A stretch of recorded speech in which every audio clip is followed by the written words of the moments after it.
What's up, Star Wars fans? My name is Prince and I'm an urban acolyte. In this video, I'm going to tell you all about how the Star Wars sequel trilogy is going to be retconned by Disney. So that means no Palpatine returns in the Rise of Skywalker, no Reylo kiss at the end of the Rise of Skywalker, or that weird hand-holding thing that Reylo fangirls won't stop talking about from The Last Jedi. Now, there's not going to be any Emo Luke drinking weird green milk from alien manatee titties. And best of all, there's no Mary Sue Rey, who gets everything handed to her without having to earn it. Am I right, fellas? So this breaking story comes to us from a YouTube creator going by the name Little Dick Underling. Oh, wait a minute. I think I got that wrong. Sorry, that would be Doomcock Overlord. Yes, you heard that correctly. Doomcock Overlord DVD.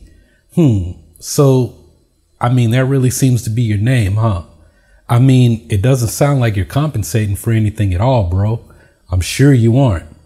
It's not just big, it's huge. Huge. Okay, so this guy says he has 2 inside sources reporting that there is strife between the House of the Mouse and Lucasfilm head Kathleen Kennedy about the direction of the Star Wars movies under Kathleen Kennedy's helm as President of Lucasfilm. So according to this guy, Doomcock Overlord, there is growing drama within Lucasfilm as John Favreau has ideas for the future of Star Wars that clash with the future that Kathleen Kennedy planned for Star Wars over the next decade. Now, the belief is that Star Wars is going to adopt a model of storytelling similar to the Marvel Cinematic Universe. And the only way to do that is to get rid of the sequel saga and all of the problems that it presented, mainly to get rid of Rey. Because, I mean, everybody hates Rey, right? So this is how this whole thing is going to happen. Now, according to Doomcock, look, seriously, I'm not saying that name. Bro, is it all right if I call you Randy? I mean, you look like you'd be a Randy under that helmet thing that you're wearing.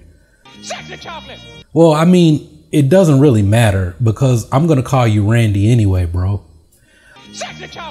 Okay, so Randy says that the path to retconning the entire sequel trilogy is as easy as looking into a mirror to the dark side of the Force. Now, according to Randy, Palpatine had a compartment on the second Death Star known as the Room of Mirrors. Rey actually entered the Room of Mirrors when she saw her dark side reflection in the Rise of Skywalker. Now, the Room of Mirrors allowed Palpatine to use dark side rituals to manipulate the Force by tapping into the veil of the Force, which is what Randy is calling the world between worlds that we saw in season 4 of Star Wars Rebels. Now, if you're not familiar with the world between worlds, it was a place that appeared to have portals linking different places of space and time. Ezra used the portal in the world between worlds to save Ahsoka during her duel with Darth Vader on Malachor by literally pulling her out of space and time and then sending her back there after the battle station within that Sith temple appeared to destroy itself, leaving Vader and the audience with the impression that Ahsoka perished on Malachor during the season 2 finale. So if this place has been used to pull people out of time and space and save them from explosions, I mean, then why not repeat the same thing with Palpatine? Randy says that Palpatine used the powers he gained through the Room of Mirrors when Vader threw him into the chasm on the Death Star to open up a portal to the Veil of the Force, which he used to transport himself to that Sith temple on Exegol, where he had another Room of Mirrors. Now, because of the effort that Palpatine used to open the portal to the Veil of the Force, it taxed his body physically, and this accounted for his ghastly appearance on Exegol when Kylo Ren first sees him in the Rise of Skywalker. So once Palpatine managed to successfully transport himself to Exegol, he then began to plan his return of the Empire. Now, Randy's solution, according to his sources, to retcon the sequel trilogy goes like this.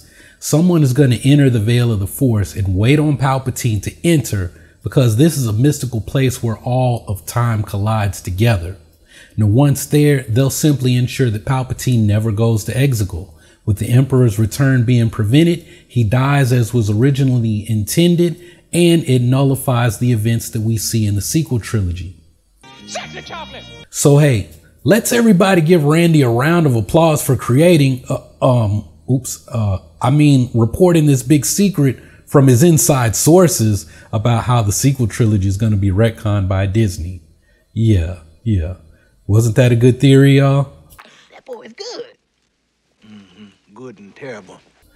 Okay, so now I'm going to tell you why you probably shouldn't believe everything you hear from a guy on the internet that's reporting about Star Wars from his inside sources.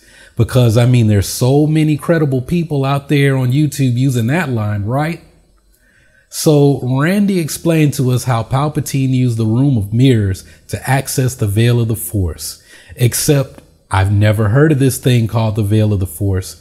I tried to Google it, but the only results were blog sites reporting everything from Randy's video.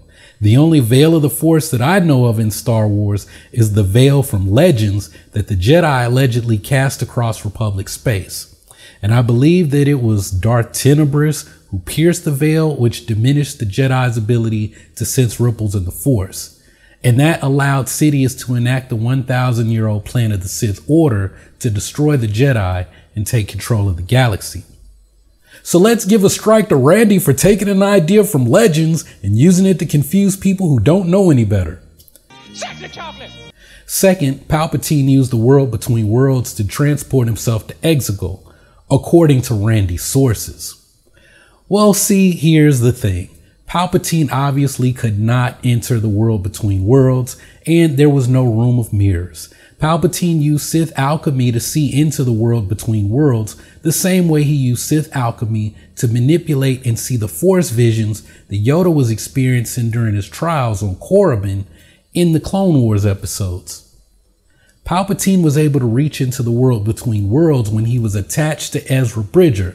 So the only way for Palpatine to enter the world between worlds that we've actually seen is if he's tethered to someone who can open the portal for him.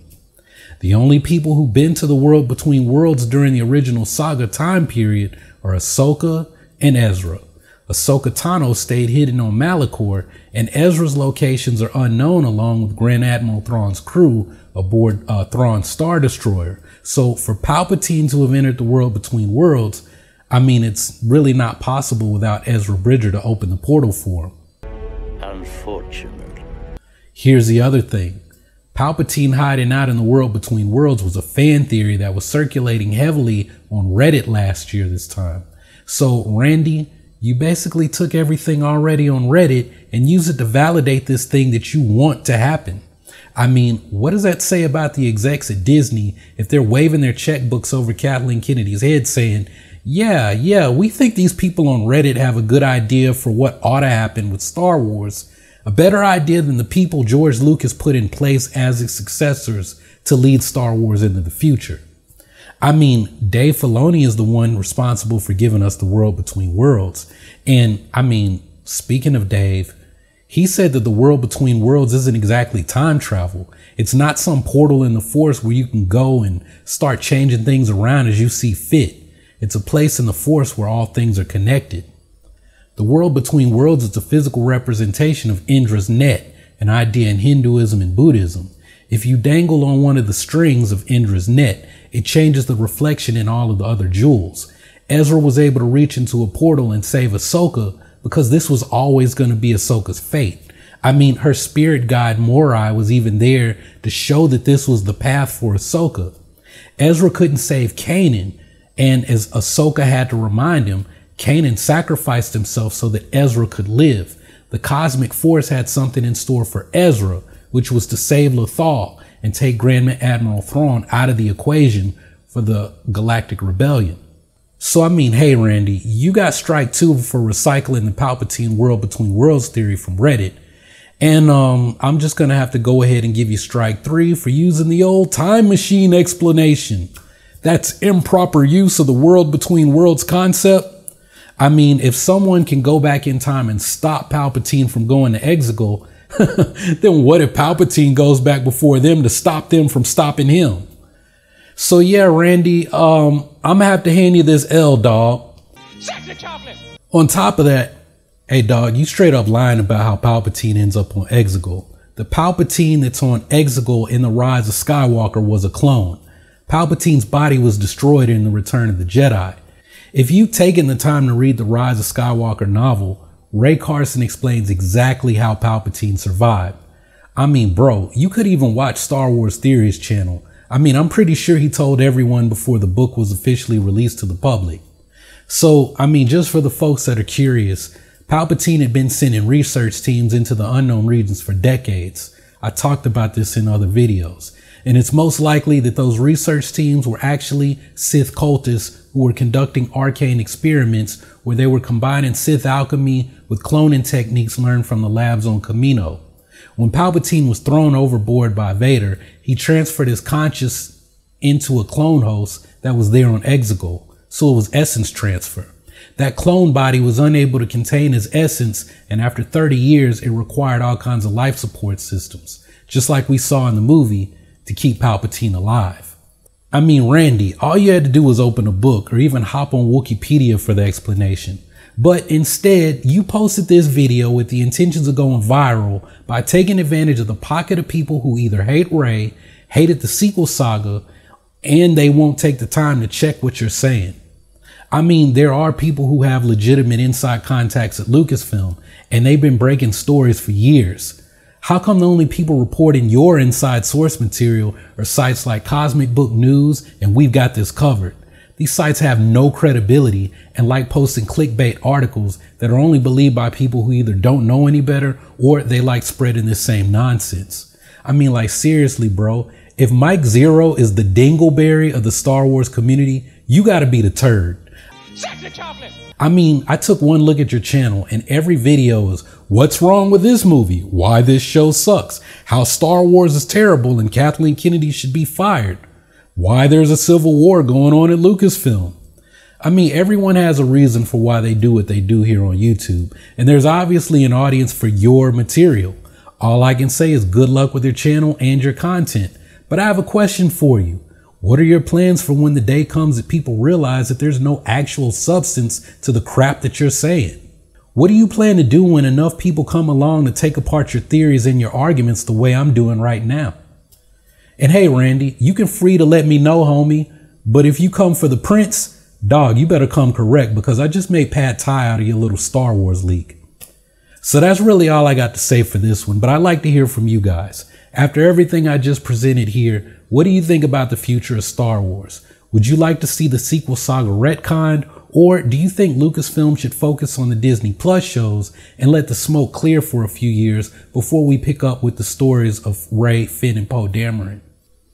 So let me know your thoughts in the comments below, and I'll be checking back to see what you all have to say.